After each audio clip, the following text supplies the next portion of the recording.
Pak, saya minta tolong. Tolong gali kuburan anak saya. Iya, kosong, Mir. Nisa masih hidup, Pak. Tiba-tiba saja Mirsa itu merasa tidak tenang hatinya, penasaran dan terus bertanya-tanya masalah Nisa setelah sebelumnya sempat menjenguk Akira di rumah Karina. Mirsa mulai curiga hingga menganggap kalau Nisa itu masih hidup. Hingga endingnya Mirsa membuktikan sendiri dengan cara menggali makam Nisa dengan bantuan seseorang penggali kubur. Dari situlah Mirsa dapati ternyata makam Nisa adalah makam kosong, hingga Mirsa menyimpulkan kalau kebenaran Nisa anak kandung masih hidup. Yang menjadi pertanyaan di sini lalu, apakah dari adegan Mirsa menggali kuburan Nisa adalah adegan nyata atau sebaliknya hanya mimpi belaka sebagai bunga tidur saja? Tentu itu masih membuat penasaran di adegan dan cerita selanjutnya.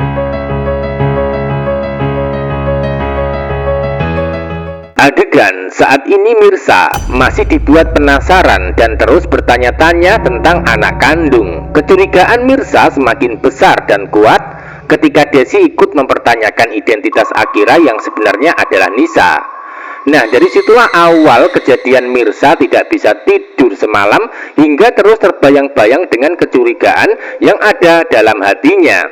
Secara bersamaan di saat Mirsa sulit tidur ketika suasana malam hari, di saat itu pula tiba-tiba adegan berubah menjadi pagi hari. Mirsa kelihatan marah dan ingin membuktikan kalau makam Nisa adalah makam palsu dengan cara mendatangi ke tempat pemakaman umum.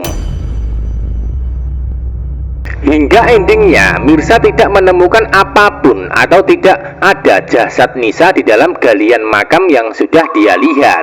Itu artinya Mirsa sudah membuktikan sendiri kalau sebenarnya Nisa masih hidup. Namun sayangnya dari adegan tersebut sepertinya baru adegan mimpi atau tidak kenyataan.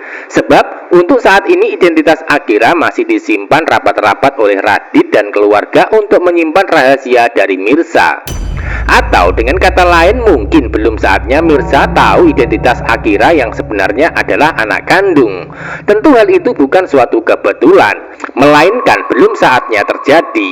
Sebab Mirsa harus menghadapi dan melawan Ranti terlebih dahulu yang sudah menyebar aib di masa lalu sebagai mantan narapidana. Seperti yang kita tahu, Ranti sudah memberikan ancaman kepada Mirsa untuk secepatnya angkat kaki dari perusahaan Reza dengan cara mengundurkan diri. Jika Mirsa masih tetap bekerja di perusahaan, maka Ranti tidak segan-segan menyebar aib tersebut kepada semua orang, terutama karyawan dan staf kantor. Nah, dari ancaman Ranti tersebut sudah mulai membuat Mirsa berkecil hati hingga merasa panik dan ketakutan. Bahkan Mirsa sempat berpikir menyerah dengan cara menuruti kemauan Ranti, yaitu resign dari perusahaan Reza tempat dirinya bekerja. Yang menjadi pertanyaan di sini, lalu apakah Mirsa akan keluar dari perusahaan Reza dengan cara menyerah sebelum berperang? Tentu saja tidak, sebab pada akhirnya nanti Mirsa justru mendapatkan dukungan Desi yang inginkan tetap bertahan di perusahaan Reza. Awalnya Desi memang meminta Mirsa untuk keluar dari kantor Reza karena salah paham. Namun ketika salah paham itu sudah selesai dan berakhir, justru Desi inginkan Mirsa tetap bertahan di perusahaan Reza dengan cara melawan Ranti. Tidak hanya Desi, bahkan Reza juga tidak akan membiarkan Mirsa resign, bahkan akan mempertahankan sekaligus tetap inginkan Mirsa itu kerja di perusahaannya. Walaupun sudah tahu dan membuktikan sendiri kalau Mirsa mantan narapidana, namun Reza akan tetap mempertahankan Mirsa untuk jadi karyawan kantornya. Itu artinya Reza akan tetap menerima Mirsa apapun masa lalu yang dialami.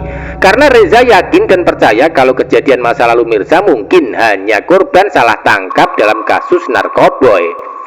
Maka dari situlah Reza perlu kepastian dengan cara bertanya sama Mirsa secara langsung saat nanti pertemuan terjadi.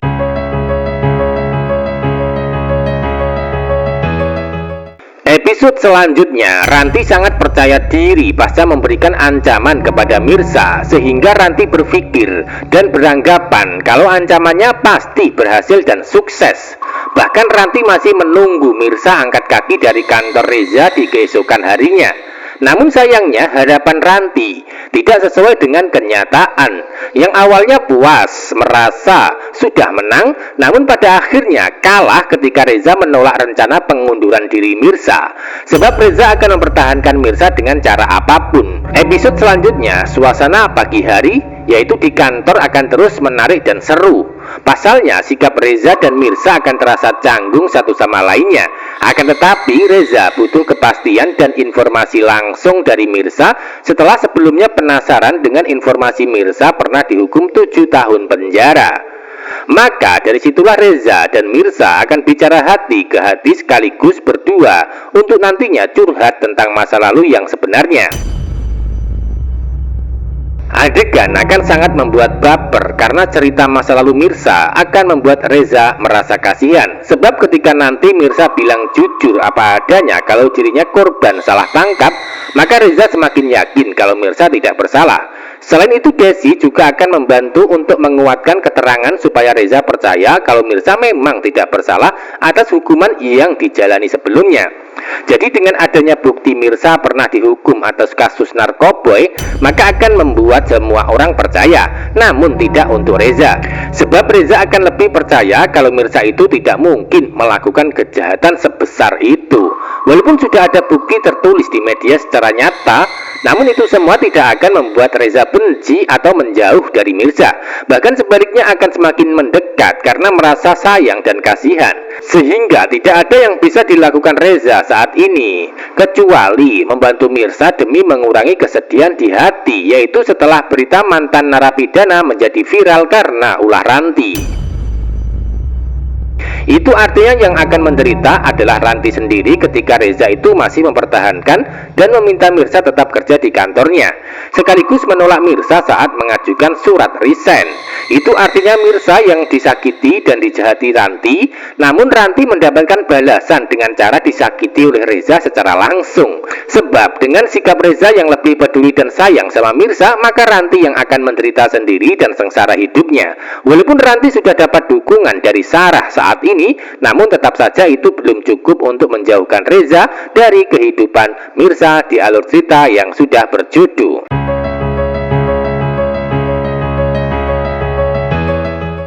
Bisa disimpulkan hubungan masa lalu Radit dan Sarah yang sebenarnya sudah terungkap, di mana mereka berdua dulunya itu pernah melakukan hubungan badan di sebuah hotel dalam keadaan mabuk. Sarah sangat mencintai Radit hingga rela membantu kesulitan Radit yang saat itu keuangan sedang sulit. Bahkan saking cintanya Sarah kepada Radit, dirinya rela meminjamkan uang secara cuma-cuma. Hingga akibatnya Radit terjebak dengan keadaan bersama Sarah ketika di hotel, walaupun dirinya sebenarnya tidak cinta sama Sarah. Nah, itulah yang terjadi di masa lalu Radit dan Sarah saat ini.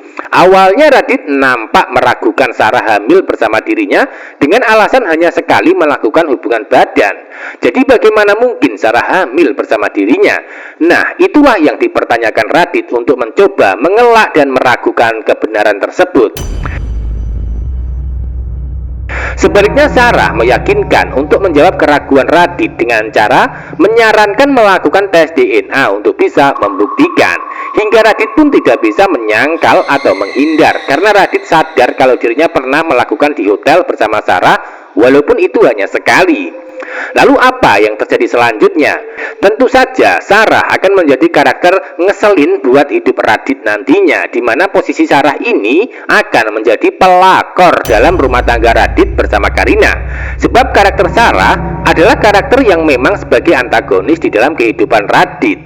Karena sudah tidak bisa menghindar, maka terpaksa pula Radit tukar nomor HP bersama Sarah. Namun Radit mengganti nama kontak Sarah dengan nama laki-laki sebagai Pak Joko. Hal itu dilakukan Radit supaya tidak dicurigai Karina. Itu artinya Radit terpaksa main kucing-kucingan di belakang Karina, seolah-olah Sarah menjadi wanita simpanan yang disembunyikan oleh Radit demi bisa mempertahankan rumah tangga bersama Karina. Itu artinya pula Sarah akan terus menghantui, mengancam hingga meneror hidup Radit untuk mengejar demi meminta pertanggungjawaban atas Kenzo sebagai anak kandung. Peran Sarah ini memang peran spesialis sebagai pelakor. Karakternya itu kalem, santai, namun licik juga untuk bisa merebut Radit dari istri sahnya dengan memanfaatkan Kenzo yang sudah lahir. Lalu apakah rumah tangga Radit dan Karina masih bisa bertahan setelah hadirnya Sarah sebagai pelakornya? Tentu sangat membuat penasaran namun seru. Jadi ikuti terus perkembangan alur cerita hari ini. Terima kasih.